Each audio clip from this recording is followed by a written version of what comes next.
বলেন কয়টা? এগুলো খেয়াল করে মুখস্থ করে নিয়ে যাওয়া যাবে আজকে? মুখস্থ করে আবার আরেকজনের শোনায় দিবেন, পারা যাবে? যে এই 9টা বিষয় যদি কেউ লালন করে, নিজের মধ্যে ধারণ করে, আল্লাহ তাকে জান্নাতের সুসংবাদ দিয়েছে। আমরা জান্নাতে যেতে চাই কি চাই না? আসুন আমরা সরাসরি কোরআন থেকে শুনি, কারণ কোরআন এমন একটা কিতাব যে কিতাবে কোনো ভুল নাই। আছে? কোনো সন্দেহ নাই? আছে? লা রাইবা ফি, there is no doubt in it and a guidance to those who are muttaqin। এটা এমন বই যেটাতে কোনো ভুল নাই, সন্দেহ নাই, সংশয় নাই, পারলে ভুল ধরে দেখাও। পৃথিবীর কোনো লেখক বই লেখার পরে এরকম বলছে নাকি আমার বইয়ে কোনো ভুল নাই, এটার মধ্যে কোনো ইনকনসিস্টেন্সি নাই, কোনো অসঙ্গতি নাই, পারলে ভুল ধরে দেখাও? বলে? পৃথিবীর লেখকরা এগুলো বলে না। পৃথিবীর লেখকরা বলে আমি মানুষ, আর মানুষ হচ্ছে দুর্বল, দুর্বলের ঘরের দুর্বল, ঠিক কিনা?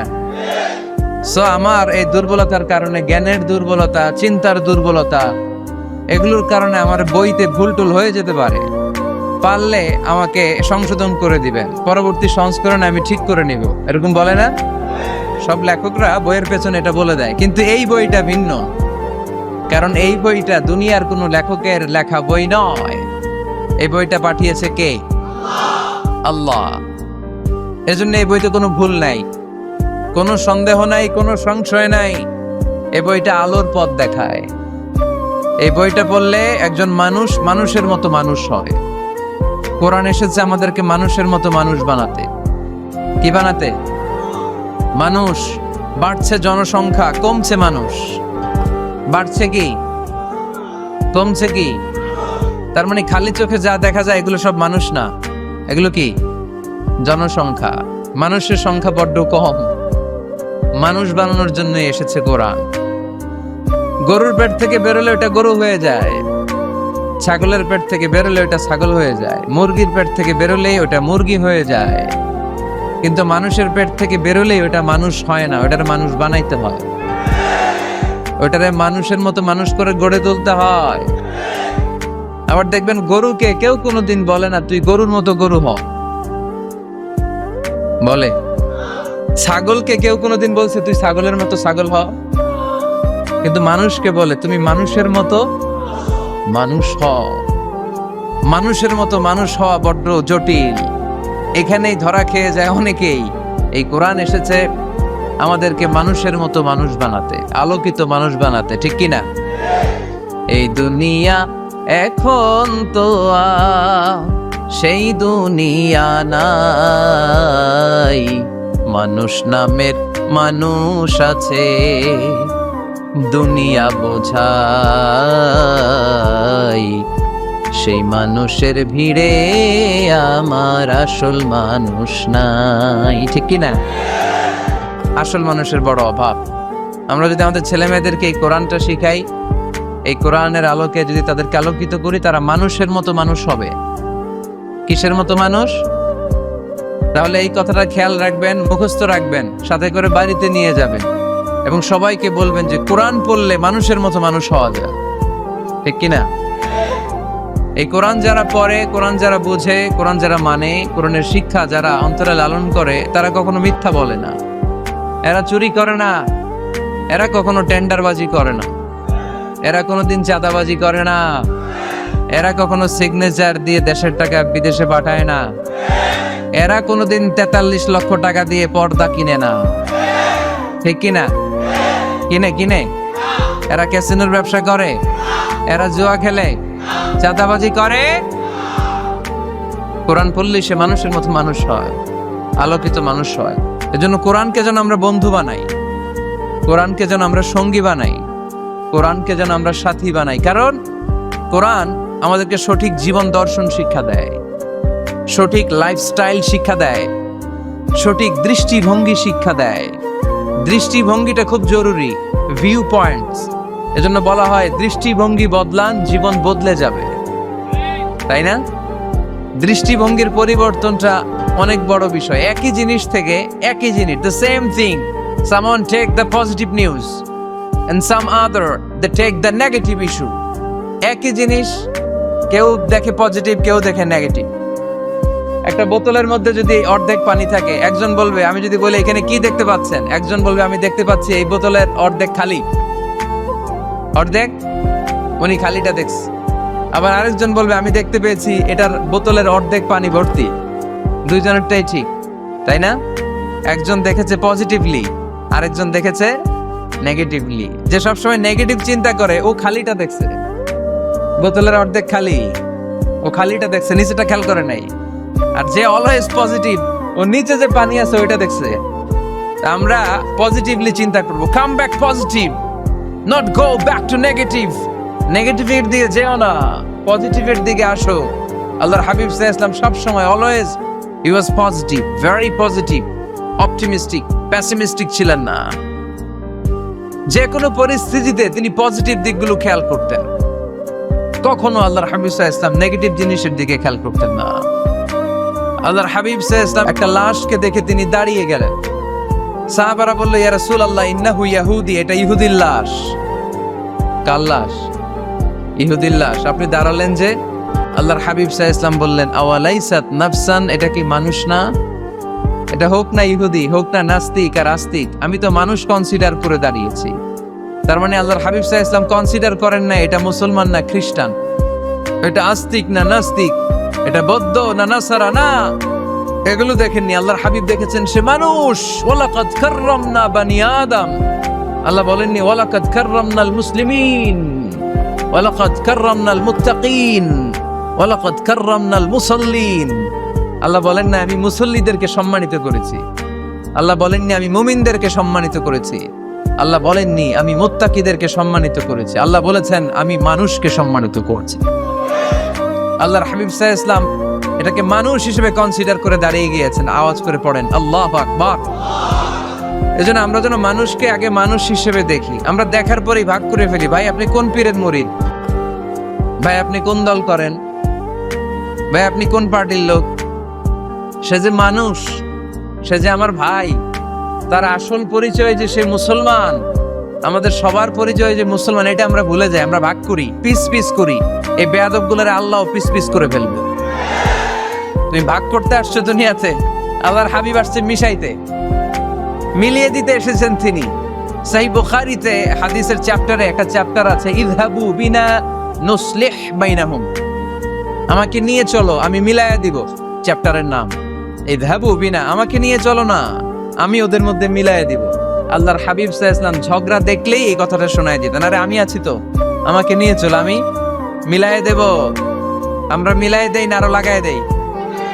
হ্যাঁ, আগুন ধরলে আপনারা কি দিয়ে নিবান, তেল দিয়ে না পানি দিয়ে? পানি দিয়ে আগুন নেভাতে হয়। অনেকে ওই জায়গায় তেল ঢেলে দেয়, আরো জ্বলুক, আরো লাগুক, ঘুষাঘুষি মারামারি, এরকম আছে না নাই? না, আমরা যেন এমন না করি, আমরা যেন মিলিয়ে দেই। আমাদেরকে একটা শক্ত সিন্ডিকেট তৈরি করতে হবে, শক্ত সিন্ডিকেট। এই সিন্ডিকেটটা হচ্ছে ঐক্যের সিন্ডিকেট, যাতে কোনো অপশক্তি আমাদের ঐক্যের সিন্ডিকেটকে ভেঙে দিতে না পারে। চিল্লায় বলো ঠিক কি না?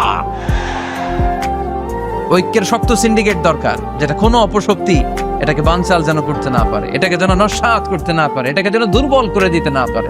সেজন্য ভ্রাতৃত্বের বন্ধনে আমাদেরকে অটুট থাকতে হবে। কে কোন পীরের মুরিদ, কে কোন দল, কে কোন আইডিওলজি, কে কোন মতাদর্শে বিশ্বাসী, এগুলো যেন বারবার আমরা সামনে টেনে নিয়ে না আসি। আমরা যেন চিন্তা করি আমরা বাংলাদেশি মুসলমান। আমাদের এই ভূখণ্ডে আমাদের সবচেয়ে বড় পরিচয় আমরা বাংলাদেশি মুসলমান। দুইটা পরিচয় এই ভূখণ্ডের কারণে আমাদের পরিচয় আমরা বাংলাদেশি, ঠিক কিনা? আরেকটা হচ্ছে আমাদের ধর্মীয় পরিচয়, আমরা মুসলমান। এটা যেন সবচেয়ে বড় পরিচয় হয়। যদি সে বাংলাদেশি মুসলমান হয়, সে আমার ভাই। দালাল খেতাব দিতে আমরা খুব অভ্যস্ত। তুই পাকিস্তানের দালাল, ও কয় তাইলে তুই ভারতের দালাল। আছে না নাই? বাংলাদেশের দালাল কেউ নাই। বাংলাদেশ কপাল পোড়া জাতি আমরা। আমরা এদেশের সন্তান হয়ে এদেশের দালালি করতে শিখলাম না। আল্লাহ তুমি বাংলাদেশের দালাল আমাদেরকে হওয়ার তৌফিক দান করো। আমরা যেন ভাগাভাগি না করি, আল্লাহ আমরা যেন মিলে থাকতে পারি। আল্লাহ তুমি তৌফিক দাও। আরো জোরে পড়ি আমিন। আমি সূরা তাওবার 112 নম্বর আয়াত তেলাওয়াত করেছি আমার খুতবার শুরুতে। এখানে আল্লাহ তাআলা চমৎকার কিছু গাইডলাইন আমাদেরকে দিয়েছেন।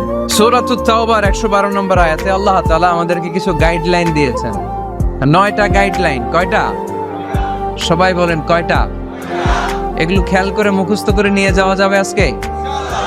মুখস্থ করে আবার আরেকজনের শোনায় দিবেন, পারা যাবে? যে এই 9টা বিষয় যদি কেউ লালন করে, নিজের মধ্যে ধারণ করে, আল্লাহ তাকে জান্নাতের সুসংবাদ দিয়েছে।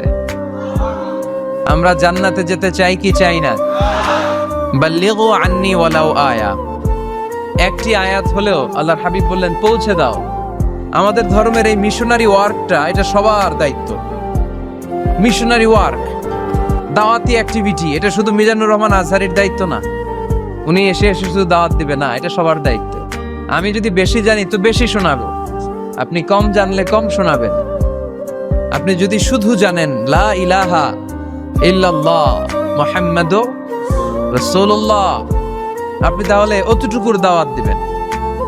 সবাই আমরা দাঈ ইলাল্লাহ। এজন্য কথাগুলো শুনবো, প্রথমত আমরা যেন এগুলো ধারণ করতে পারি, এগুলো পালন করতে পারি। আমাদের সময় অনেক দামি। অনেকে দোকান পাট, ব্যবসা বাণিজ্য বন্ধ করে টাকা খরচ করে এসেছেন, সময়টা যেন কাজে লাগে। আমরা আমাদের নিয়তকে খালিস করে নেই, যে আজকে আমরা যা শুনবো ঠান্ডা মাথায় ইখলাসের সাথে আমল করার নিয়তে শুনবো, এবং যা শুনবো মনে রাখবার চেষ্টা করব এবং এটা পৌঁছে দিব। ঠিক কিনা? সবাই কি একমত? দ্বিমত আছেন নাকি কেউ কেউ? সবাই একমত তো?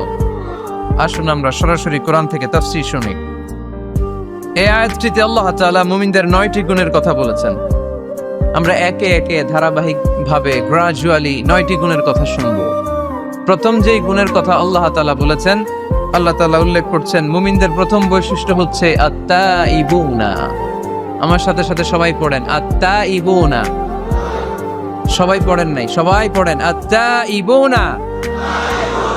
মানে মুমিনরা তওবা করে। পৃথিবী না জানুক আমি তো জানি, আমি কি পাপ করেছি হায়, আমার পাপের করলে বিচার, বাঁচার আমার নাই উপায়, দয়াময় প্রভু মাফ করো আমায়,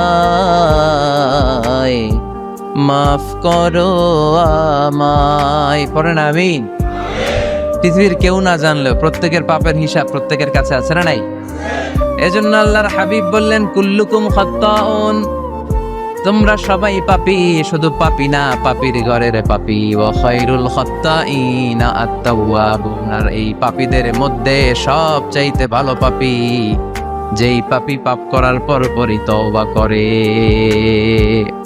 ইয়া আইয়ুহাল্লাযীনা আমানু তুবু ইলাল্লাহি তাওবাতান নাসুহা, ও বিশ্বাসীরা, তোমরা যদি অন্যায় করে ফেলো, তোমরা যদি ভুল করে ফেলো, তোমরা যদি নিজের নফসের উপর জুলুম করে ফেলো, উপলব্ধি আসার পরে আমার কাছে ক্ষমা চাও, তওবা করো। তওবার মতো তওবা করলে আমি জীবনের সব গুনাহ মাফ করে দিতে পারি। তিনি দয়াময়, তিনি মেহেরবান, তার দয়া যে কত বিশাল আপনি কল্পনাও করতে পারবেন না। তুবু ইলাল্লাহি তাওবাতান নাসুহা, তওবার মতো তওবা। তাওবাতুন নাসুহা মানে কি?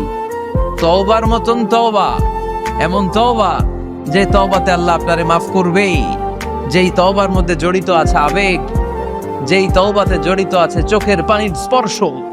চোখের পানির এত দাম। অনুতপ্ত বান্দা যখন গুনার কথা স্মরণ করে কাঁদে, চোখের পানি ছেড়ে দেয়, এই চোখের পানি চোখ বেয়ে নাকের ডগাবে মাটিতে পড়ার আগেই আল্লাহ অনুতপ্ত বান্দার জীবনের সব গুনাহ মাফ করে দেয়। এজন্য চোখের পানি ছাড়তে হবে। আমাদের হৃদয়ের ভেতরটা অনেকের খুব শক্ত, নরম হয় না, চোখ দিয়ে পানি নামে না। সর্বশেষ কবে যে আমরা কেঁদেছিলাম অনেকের মনে নাই। এরকম আছে না নাই? যদি জিজ্ঞেস করি ভাই আল্লাহর ভয়ে সর্বশেষ কাঁদছিলেন কবে, মনে নাই। কবে যে কাঁদছিলাম, এত ব্যস্ত আমি, কখন কাঁদবো, কাদারই তো সময় নাই। এরকম আছে না নাই? না। কুল্লুকুম খাত্তাউন, সবাই পাপী। আর এই পাপীদের মধ্যে সবচেয়ে বড় পাপী যে পাপ করার পরপরই তওবা করে। আপনার পাপ কত বড়? কি অন্যায় করেছেন আপনি? কি গুনাহ করেছেন? কত বড় জুলুম করেছেন? আপনার পাপ, আপনার অন্যায়, আপনার ভুল, আপনার জুলুম যত বড়ই হোক, আল্লাহর দয়া, আল্লাহর ক্ষমা তার চাইতেও বড়। আমাদের পাপ যদি হয় খালের পানির সমান, বিলের পানির সমান, জেনে রাখবেন আল্লাহর দয়া সাগরের পানির সমান। আমাদের পাপ যদি হয় পাহাড়ের সমান, আল্লাহর দয়া আকাশের সমান। এজন্য আল্লাহ বললেন, তুবু ইলাল্লাহি তাওবাতান নাসুহা, তওবার মতো তওবা করো। তওবার মতো যদি তওবা করতে পারো, সব গুনাহ মাফ করে দিতে পারে কে? কত যে দয়াময় তিনি, কত যে মেহেরবান। দয়া আর ভালোবাসাকে তিনি 100 টুকরা করেছেন। এক টুকরা আমাদের সবার মাঝে ভাগ করে দিয়েছেন, 99 টুকরা উনি নিজের মধ্যে রেখে দিয়েছেন। দেখেন আমাদের এক টুকরার ভালোবাসার নমুনা পৃথিবীব্যাপী আপনি খোঁজ করে দেখেন, কত ভালোবাসার ঘটনা। এক একজন যে কত লাভ স্টোরি জানে। যদি জিজ্ঞেস করি ভাই একটা লাভ স্টোরি শোনান, আপনি ঘটনা শুনতে শুনতে নিজেই কাঁদতে শুরু করবেন। এত চমৎকার লাভ স্টোরি, এত চমৎকার ভালোবাসার উপন্যাস, এত চমৎকার নাটক, ভালোবাসার দৃশ্য দেখলে অবাক লাগে। আহা, বন্ধু বন্ধুর জন্য ভালোবাসা, স্বামী স্ত্রীর জন্য ভালোবাসা। নেপালের ওই যে কি যেন একটা এয়ারপোর্টে আমাদের ইউএস বাংলার একটা এয়ারক্রাফট ক্র্যাশ করেছিল, হ্যাঁ, হাজবেন্ড ওয়াইফ, কি নাম এটা, ত্রিভুবন ইন্টারন্যাশনাল এয়ারপোর্ট, ত্রিভুবন। এই ত্রিভুবনে আমাদের পাইলট যখন সিগন্যাল চাচ্ছিল, ওখানে ওই 10 না 01 নাকি 20 এই নিয়ে কনফিউশনের কারণে ওনারা সেফলি ল্যান্ড করতে পারেনি, মারাত্মক ক্র্যাশ। আহা, কিছু ফ্যামিলি দেখলাম, নিউ কাপল, ভেরি নিউ কাপল, নতুন বিয়ে হয়েছিল, হাতে মেহেদির দাগগুলো শুকায়নি তখন, জ্বলে পুড়ে হাজবেন্ড সারখার, কিন্তু হাজবেন্ড আর ওয়াইফের হাত এই যুগল আলাদা হয়নি। স্বামী তার স্ত্রীকে ধরে রেখেছিল শেষ মুহূর্তে। বিমানের ভেতরে যখন ফায়ার, গ্যাসের মধ্যে ওরা চিৎকার করছিল, শেষ নিঃশ্বাস যখন ত্যাগ করছিল, হাজবেন্ড তার ওয়াইফের হাত ছাড়েনি, ওয়াইফ ছাড়েনি স্বামীর হাত। ভালোবাসার নমুনা। এক ফোঁটা, এক ভাগ ভালোবাসার ছিটে ফোঁটা আমরা পেয়েছি, ঠিক কিনা? ওই এক ভাগ কি আমি একা পাইছি? আপনি একা পাইছেন? আমরা সবাই মিলে। আমি পত্রিকায় একটা রিপোর্ট দেখেছি, আমি প্রায় বলি, বন্যার পানিতে পানি খেতে খেতে মা জীবন শেষ, কোমর পানি, গলা পানি, নাক সমান পানি, পানি খেতে খেতে শেষ, কিন্তু বাচ্চাটারে বুদ্ধি করে বালতির মধ্যে এরকম চেপে ধরে রাখছে, বন্যার পানিতে পানি খেতে খেতে মা শেষ। আল্লাহর মেহেরবানিতে বাচ্চাটা মরে নাই। এই কলিজার টুকরা দুধের বাচ্চার জন্য মা জীবন দিয়ে দিল। এই বাচ্চার জন্য মায়ের হৃদয়ে ভালোবাসাটা ঢুকায় দিছে কে? দুনিয়ার ভালোবাসার নমুনা যদি এই হয়, 100 টুকরা ভালোবাসার এক টুকরার এক্সাম্পল যদি পৃথিবীতে এই হয়, যার মধ্যে 99 টুকরা ভালোবাসা তিনি রেখে দিয়েছেন, তার ভালোবাসা বেশি না কম? এজন্য আল্লাহ বললেন, তওবার মতো তওবা করো, ক্ষমার মতো ক্ষমা চাও, কাদার মতো কাঁদো, কাদার মতো কাঁদলে সব মাফ করে দেয় কে? আপনি কি পাপ করছেন? আপনি কি অন্যায় করেছেন? কেন আপনি হতাশ? কেন আপনি নিরাশ? লা তাইয়াসু মির রাউহিল্লাহ, ইন্নাহু লা ইয়াইয়াসু মির রাউহিল্লাহি ইল্লাল কওমুল কাফিরুন। আল্লাহর রহম থেকে, ভালোবাসা থেকে নিরাশ হয়ো না। আল্লাহর রহমত আর দয়া থেকে নিরাশ হয় তারা যারা কাফের, ঠিক কিনা? কত পাপ করেছেন আপনি? বনি ইসরাইলের এক সিরিয়াল কিলার ছিল, সহিহ বুখারীতে এসেছে, সে এত হত্যা করেছে, হত্যা করতে করতে করতে 99 জন মানুষকে সে সিরিয়ালি মার্ডার করে ফেলছে। কয়জনকে? আপনি মারছেন কয়জন রে? আমি মারছি কয়জন রে? সে 99 জনকে মারছে। কয়জনকে? 99 জনকে। মারার পরে তার অন্তরে ভয়, হায় রে, 99 জনকে আমি শেষ করে দিলাম, না জানি আমার নসিবে কি আছে, না জানি আল্লাহ আমারে কি শাস্তি দেয়। ভয়ে এক রাহেবের কাছে গেল, খ্রিস্টান পাদ্রী, খ্রিস্টানদের আল্লাহর ওলি, যে বলে, ও আল্লাহর ওলি, আমার তো বড্ড ভয় হয়, আমি অপরাধ করেছি। কি অপরাধ? আমি 99 জনকে হত্যা করেছি। রাহেব বলে, 99 জনকে হত্যা করছো? সর্বনাশ, তোর কপালে তো ক্ষমা নাই। সিরিয়াল কিলার কয়, আমার কপালে যদি ক্ষমা না থাকে, তোরে বাঁচায় রেখে লাভ কি? আমি যেহেতু শেষ, তোরেও শেষ করে মরি, ওরেও মেরে ফেলস। এবার সেঞ্চুরি করে আবার ভয়, হায় রে, 100 জনের মারলাম, না জানি আমার নসিবে কি আছে। খুঁজতে লাগলো কোনো ভালো আলেম আছে কিনা। আলেমের কাছে গেছে, যে বলে, আলেম, 100 হত্যা করেছি আমি, 100 খুনের আসামি, আমার নসিবে কি ক্ষমা আছে? আলেম বলে তুমি কি গুনাহ করছো মিয়া? তোমার গুনাহ যত বড় হোক, তোমার অন্যায় যত বড় হোক, তোমার পাপ যত বিশাল হোক, আমার আল্লাহর দয়া ভালোবাসা তার চাইতেও বিশাল। তুমি একটা ভালো জায়গায় যাও, এই এলাকাটা ভালো না, এখানে সব জালিমদের বসবাস,